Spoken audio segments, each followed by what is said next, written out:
it's great to join you. I'm Samir Soneji, and I have been helping students in admissions for about 10 years and have worked on admission committees at Dartmouth, UNC, Chicago, Princeton, and at Duke.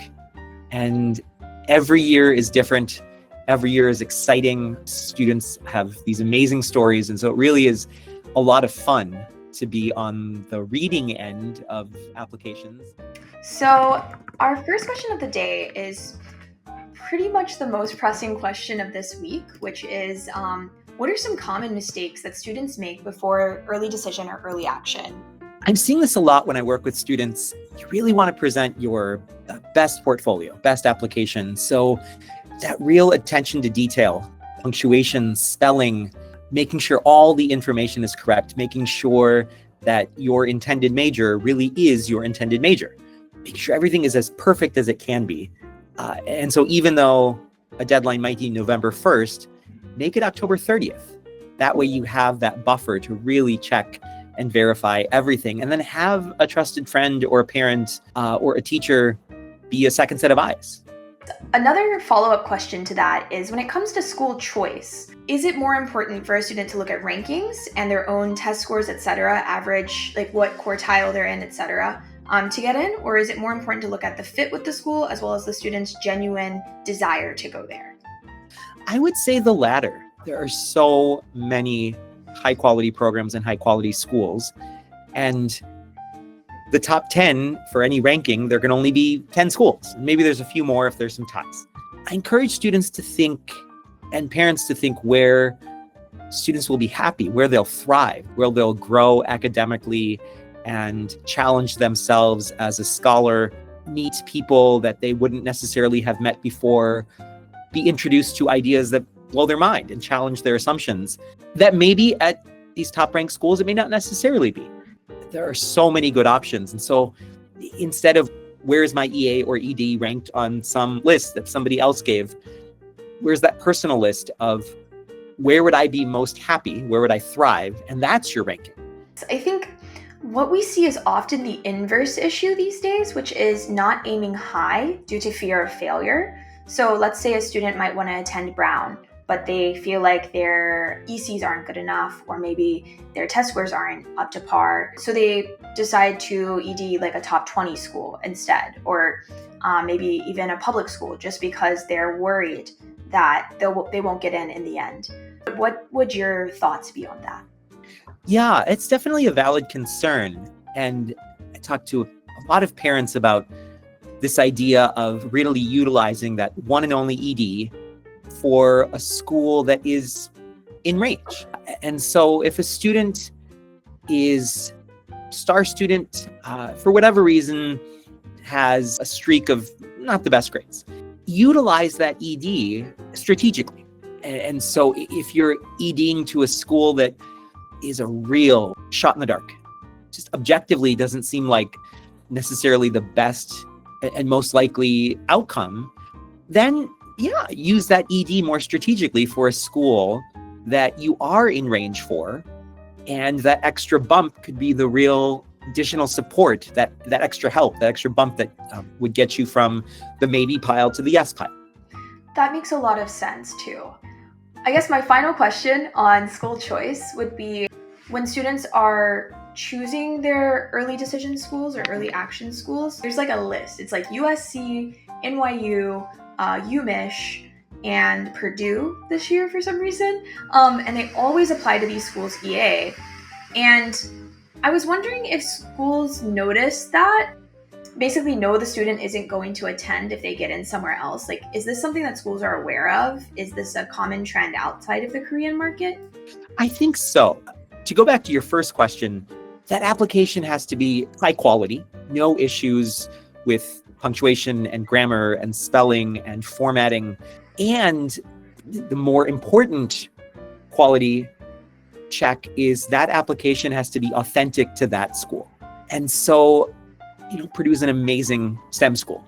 And there is this belief that there's a back door to Purdue engineering through construction management. Now, if Purdue reads that and there's been no experience in civil engineering, in construction, it reads as inauthentic. And so schools do want to admit students that not necessarily guaranteed, but there's a likelihood of matriculating, of actually showing up. And so that application has to be authentic to that school. If it's a placeholder and it reads like maximizing EAs just because, it may be deferred to regular decision. And things happen in regular decision. An EA deferral is not a bad outcome. It's a common outcome. And an acceptance may eventually occur on the regular decision cycle. So again, is that EA school really somewhere that a student would truly want to attend? And that's the litmus test, so to speak. Okay, so it all leans on demonstrated interest and whether they actually seem like they know about the school, and it's not just a copy and paste, changing the names in the essay kind of application. Right. Could that student really be happy? Let's use the example of construction management at Purdue. Would that student really be happy there? Do they have experience? Do any of their ECs lead to that designated major? And then this is a personal question for the student and a discussion with their family. Would they be okay with going to Purdue? I think it's a great school and it has name recognition. It's an amazing STEM school. And if the answer is, well, it's an early acceptance, is that really Purdue specific? And it reads right through in the application. I'm glad that it's something that AOs can pick up on because a lot of times I feel like students are trying to cram as much as they can into that EA cycle because they see higher acceptance rates, etc. And they want to be done with it, right? They don't like the waiting until May or so or April. Lila, if you'd like to ask a question. Yeah, so I think, what do you find makes an essay genuine? Like, what stands out to you and what do you see as phony immediately? Does it tell a story?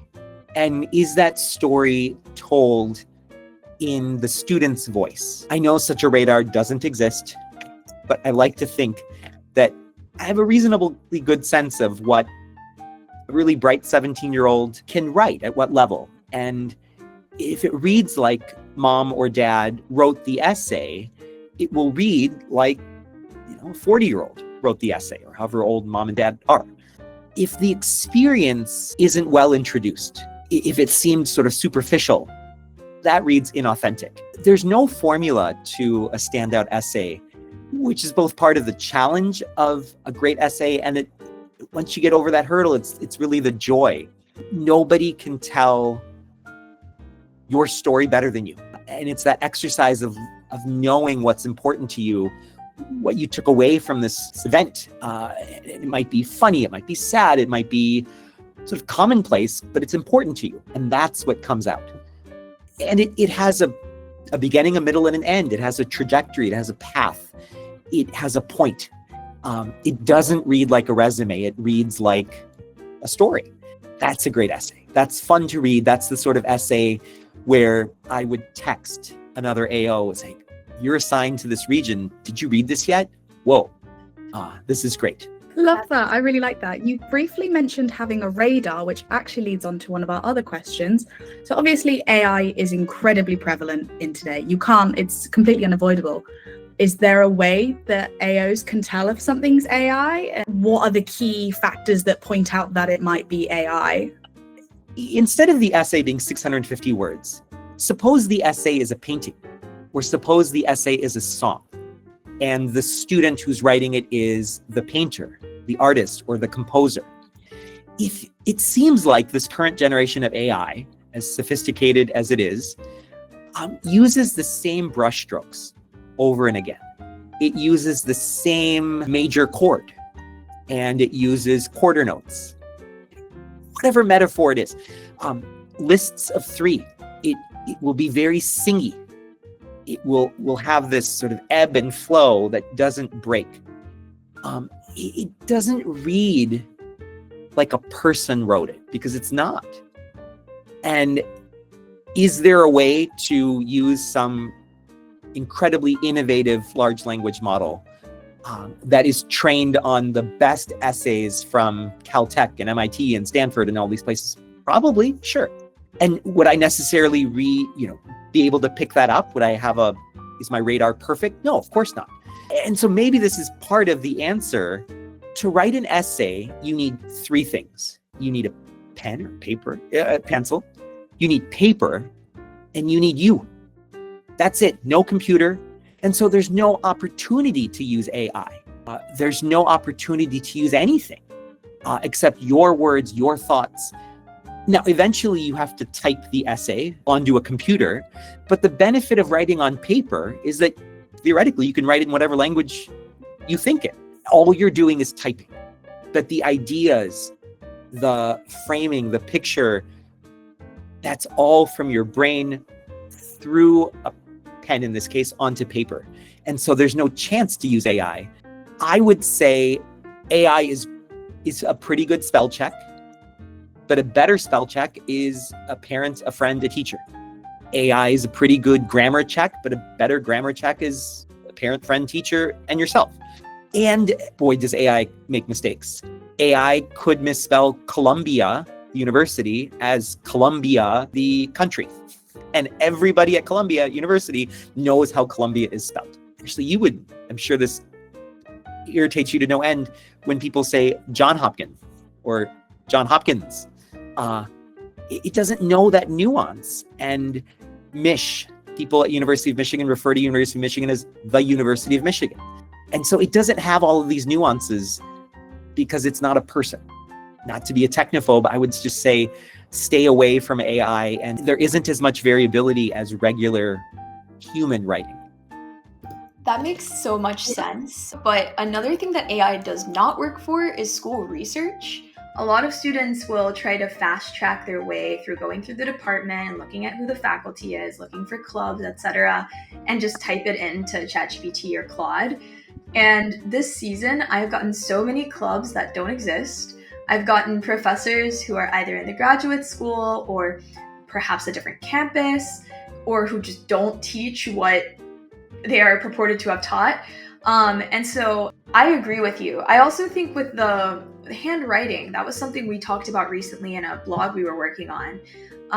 There's something about the tactile feeling of writing that lets you kind of feel through the thoughts more, and also not get too detached from them, not get too obsessed with one single word as well, because it doesn't stand out the way it does, I feel like, on a computer. One other question I have about essays that has come up this season is some of our students, their key narratives, the stories that define them, aren't necessarily what's on their EC list.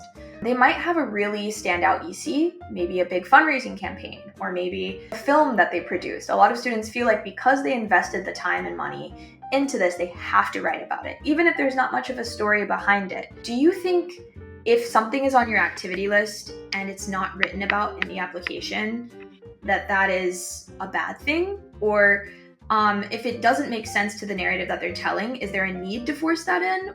I like to see variety.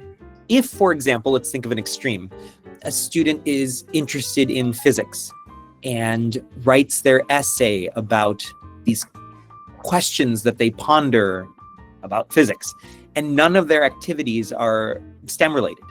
Where did that interest come from? And it's not to say that they don't have STEM related activities and interests, but where are they? It just doesn't quite fit. On the other hand, if every single one of their EC activities is listed essentially in their essay, it's kind of boring. And you can't write about everything. And that's, again, one of the frustrations and the challenges and eventually the joys of writing Common App personal statement and supplementals, is that you get to focus on one thing about you. And so you can't include all the things that are in your EC list. And so they really complement each other, and they tell a story from two different angles. And then those 150 characters, boy, I think that might be harder than the personal statement. Every one of those characters, including spaces, is worth its weight in gold. It is so valuable. And so tell me what you did, what impact you made, to the extent that you can quantify. If there are acronyms that are not obvious, other acronyms I may not know, and so I can't appreciate just how important this and how valuable this program was to you because I don't know what the acronym is. I think On a similar note, there's another issue that's been popping up, which is additional information. That section is an enigma. Yeah. I don't encourage my kids to overuse it. I feel like it can feel kind of a little bit desperate if they're trying to like pack so much more information in there. But I was wondering, what's your perspective on the additional information section? I think it really is additional. And if there's no extra value that's added, leave it blank. Now, suppose somebody does some mentored research program. The additional info is a great place to put the full name of the paper and the journal, Journal of Emerging Investigators or whatever it is, the volume number. Make it very clear that this is a reviewed and published paper. That's great for additional info. If the student had important circumstances to explain, it's unfortunate, but unfortunate things happen. Grandparents pass away. I mean, everybody's experienced COVID, but that's a great place to explain context. You have to make hard choices in college, especially at hard schools. This is a very small, but nonetheless important example of making these hard choices. That's so refreshing to hear from someone actually who's worked in admissions, because at least with other firms that we've worked with, where there's been like an additional up to 20 activities listed in the additional information, and there's no curation of it. The curation is done, I suppose, in the first 10, and then everything else is just tossed into the additional information.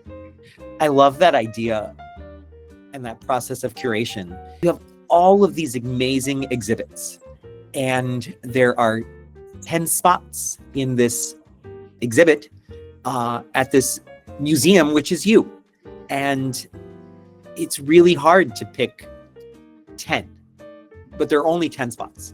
And so having that large list of well-polished activities and then curating down to 10, that takes time. And that might be the first thing to do at the beginning of the summer or even spring junior year. So the students have a sense of, these are the dimensions that I'm showing for my portfolio. Thank you, Dr. Soneji. I'm so happy to have this opportunity to speak with you. We're so happy you're here.